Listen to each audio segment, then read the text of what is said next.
Asna Ferreira de Bordeaux.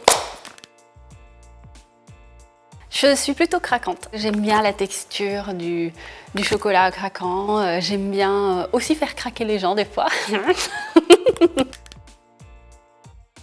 J'avais même pas mon bac encore, j'étais au collège. J'étais un peu paumée, je savais pas quoi faire en fait exactement. À des années-lumière du milieu du chocolat. Ah, pour moi, la gourmandise, elle est un péché capital si elle n'est pas partagée en fait. Une fois qu'on partage, ça donne un autre aspect, c'est de la convivialité, c'est le partage. Ah, je suis plutôt minimaliste, j'aime pas quand on en fait trop. Je me donne une base toujours, pas plus de 3.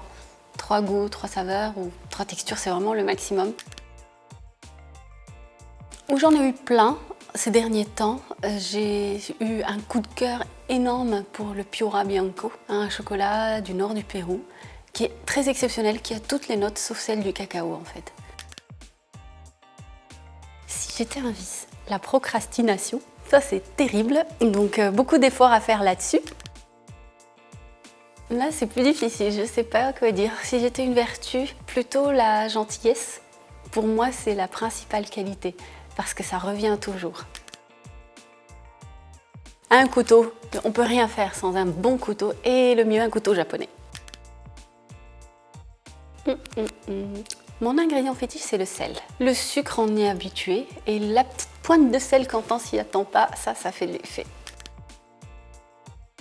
Le chocolat me met dans un état de plénitude, sincèrement. Ça me repose, ça me calme, mais je ne m'en rends plus compte parce qu'à force de le consommer, voilà, ça devient une routine.